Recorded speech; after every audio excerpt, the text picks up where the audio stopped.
Chapter 2. Rachel. I'm not going to practice today. I don't want to. When I got home yesterday, I text James to tell him that Liz will need a ride today. Laying on my bed, I keep looking at my drawing. Everyone is right. This is stupid, but I can't help the pain I feel in my heart. I don't know what to do, so I just lay here and cry. I guess I fell asleep because I get woke up by being shaken. Sis. I hear my brother, so I open my eyes. I look around the room, but I don't see Chris. He is at home. Josh says, so I turn to him. After a few minutes of just looking at each other, Josh adds, I'm not going to tell you what to... I hold up my hand. I don't want to talk. Standing to walk to the door, I feel a hand on my arm. No, ma'am. That shit may work for everyone else, but not me. You will sit and listen to what I have to say. Josh pulls me back to the bed, so I sit because it's not like I can overpower my brother. And I know he wouldn't hurt me. Now, as I was trying to say, I won't tell you what to do, but I do want to understand your side. I want to know why this bothers you so damn much. I don't answer. I only look at him because I honestly don't know myself. In the end, I only shrug, but that seems to piss him off. That is the only answer I have at the moment. You need to talk to him, Rachel. Josh finally says, I don't know what to say. I whisper to him honestly. Then you say that, sis. Anything is better than you leaving him in the dark. I just look at my wall until I think of something, so I ask, what happened to his hands? After you ran yesterday, he started to yell at those girls. Pretty sure he scared the hell out of them. I know he scared me. Josh says, then takes a deep breath before going on. When they left, he tried to call you, but you didn't answer. So after a few minutes of trying, he threw his phone through the window of the office. Max had sent everyone home, so no one got hurt, thankfully. Me and Max stayed outside in the car the whole night because we were worried about leaving Chris. He destroyed his shop and yelled all night. When my brother wipes a tear off my cheek, I notice I am crying. This is all my fault. I'm sorry. I choke out as I hug my brother and cry. I wish I knew what to say to make you feel better, but I don't, sis. Josh says as he rubs my back. When my stomach growls, Josh laughs as he says, Let's go get you something to eat. I lift my head to look at him as I ask, what? What do you want? I know what I want, but I don't want to ask because it costs a lot. Bonne nourriture. Josh asks, so I nod, making him laugh. Get dressed. I will take you. He says as he stands.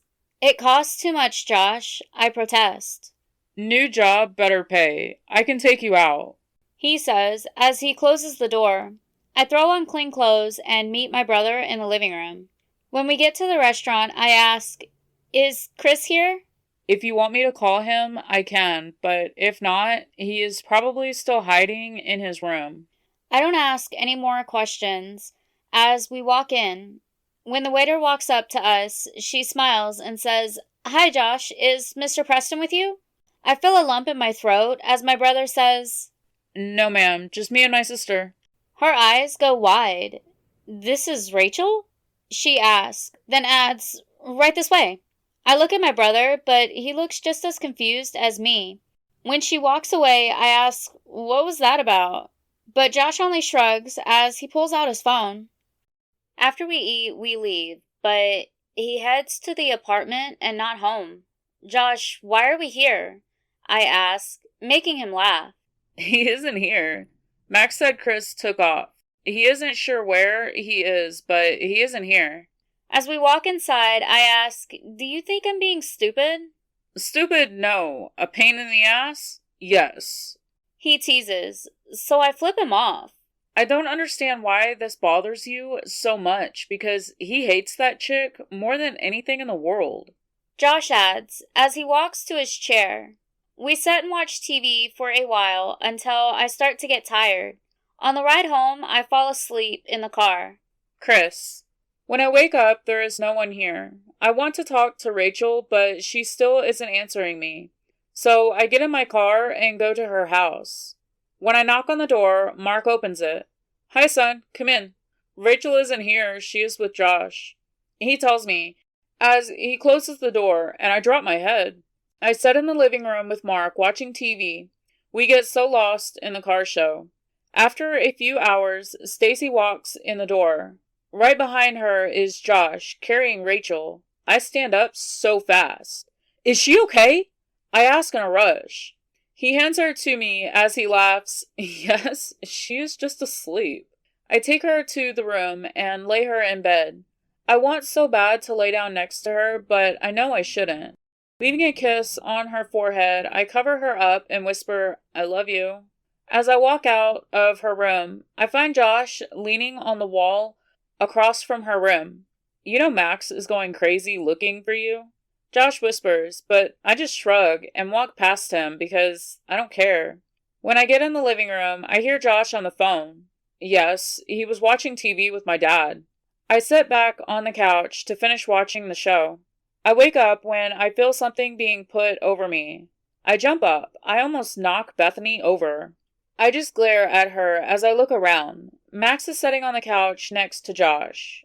Hearing my phone go off, I look down at the table to see my dad is calling. I look at Max without a word. Laughing, he says, he has called a few times. I just shrug as I sit back down. As my phone rings again, I toss it to Max, making him laugh as he answers it. After he hangs up, Max tosses my phone back as he says, Steven is looking for you. I just shrug. I don't really care. I pull up a game on my phone and zone out the world. After some time, I hear, have a nice nap? So I look up to see Rachel standing in the doorway, rubbing her eyes. I look around to see every seat is full, so I stand up so she can take my seat. Take my seat, baby, I say, as I start to move away. When I feel her grab my hand, I stop and turn to see she is looking at my tattoo. Without a word, she turns and runs to her room. I drop my head. I want to cry. Walking to Rachel's room, I hear a knock on the door. Just as I'm about to knock on Rachel's door, I hear my father. Christopher! I don't bother knocking. I just walk in and lock the door, leaning on it. I don't want to deal with him right now. Looking up, I see Rachel sitting on her bed, hugging a pillow, looking at me. She opens her mouth to say something, but she gets cut off by a knock on her door. I put my finger to my mouth, silently asking her to stay quiet. She gives a soft laugh as I hear my father. Really, Chris, you can't hide in there. I just lean on the door after I check that it is indeed locked. After a few minutes of just looking at Rachel, I hear, Christopher Allen Preston, get your ass out here. Why? I ask, as I hear laughing on the other side of the door. Who is that? Rachel asks. Steven, I think. I answer with a smile. Are you in trouble? She asks me. I laugh as I shrug. Rachel gets up off the bed as she asks, Is he in trouble? Yes and no, Steven says. Walking closer to me, I watch her every move. How is it both? Rachel asks. Rachel, open the door, Mark says with a laugh. How many people is there outside my door? She asks with a laugh. 3, Mark answers, then adds, I have a key, making me drop my head as Rachel laughs. She looks at me, but I only shake my head. Grabbing my shirt, she pulls me into a kiss, and I get so lost in the kiss, I don't notice her unlock the door. As she opens the door, she asks me, Are you scared of them? I lean down to her ear and whisper, Baby, the only person in the world I am scared of is in this room with me already. She pulls back to look at me. Why me? She softly asks. As I open the door, I answer, Because you are the only person in the world that can destroy me? Looking at the 3 guys in the hall, I say, What? Stephen tries to look around me. So that is Rachel. I told you she was beautiful. My dad answers, If she is your type, man, I see why you never liked Brittany. I don't say anything. I just glare at them. What is that supposed to mean? Rachel asks, moving beside me. Mark laughs as he tells his daughter, You are very pretty. I can't help but smile because she really is. We need to talk, Chris. Steven says. No, we don't, I tell him. Yes, we do. What you did was uncalled for. He says, a little annoyed. No, it wasn't uncalled for. I told her to stay the hell away from my stuff. You scared the hell out of them, man. And I don't care. I tell him, very annoyed. Why are y'all here? I add. What is going on? Rachel asks. Nothing, I tell her, as I glare at the men. Come on, let's go to the living room, Mark says. As we walk to the front, I wrap my arms around my girl. Stopping in the hall, Rachel asks me, Who is Steven? With a soft laugh, I answer, he is my dad's Max. I guess is the easiest way to explain it. Oh, okay, that makes sense, I guess. So, why are y'all here? I ask my dad and Steven. My dad answers, Because, son, the only way I can talk to you is by coming to your girlfriend's house. I can't help but laugh. What do you want? I ask, really wishing they would just go away. Look, I get why you yelled at the girls, and I'm not saying I'm against it. Steven says, then takes a deep breath.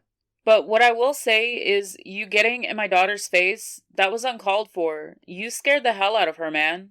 Rachel stiffens in my arms. Brittany is Steven's daughter? Rachel stutters out. I tense up at the question as Rachel pulls free from me. I try to grab her, but she runs down the hall, slamming her bedroom door. I spin around to the guys. Get the fuck out of here now! Chris, can we leave? I say, beyond pissed off. When I get to Rachel's door, I try to open it, but it is locked, so I knock. Baby, please let me in. But I get no answer. Are you fucking kidding me? Turning around, I slide down the door. I have no idea what to do. I want this girl so bad, but she can't seem to let my past go, and I don't understand why it bothers her so bad. After a while of leaning on the door, Liz walks up to me, setting a bag in front of me, so I look up at her. I need a word with my sister, she says with a weak smile, and then points at the food. You need to eat. I'm not hungry. Putting her hands on her hips, she looks at me. I didn't ask if you wanted to eat. I said you needed to eat. Now I bought that food, and unlike you, sir, I don't have tons of money, so don't waste mine. I give her a weak smile. Now shoot, she says. I stand up, but I don't leave the hallway. I do move to the other side so that Liz can walk through the door. After what feels like a lifetime, Liz finally walks out. I stand up a little too fast, making me dizzy. Look, I understand that you love her, but you need to give her time. What is going on, Liz? She only shakes her head. I'm not saying I fully understand why she feels the way she does, but I do know that she needs time, and you being here isn't helping. I'm not saying it's easy, and I'm not saying that I want you to stop loving her, because I can tell you really do love her, but she needs space, and you're not giving that to her. With a huge sigh, I look at the door. I can't lose her, I say, trying not to cry. I understand that, brother, but she still needs time. Can you give her that? I only nod my head because I don't know what to say. She loves you, Chris. She really does. She needs to figure out what Rachel wants, and everybody asking her what's going on isn't helping, because she doesn't understand it herself. I'm not sure what to say here or what to do, really, but I am asking you to back off. I will try, I say, as I turn to walk out. When I get to the front, I hear my dad. Chris, where are you going? I don't answer him. I just open the door and walk out. When I get to my car, Max is right behind me. Man, where are you going? As I open my door, I grit out, fuck off. Jumping in my car, I speed away. I go to the airstrip and call my pilot. I get on the plane until he gets here. Hey man, where do you want to go? He asks me. Do you have a family or anybody that you have to think about? I ask, getting a confused look. No, it's just me. If you could pick anywhere in the world to go, where would you pick? I ask him.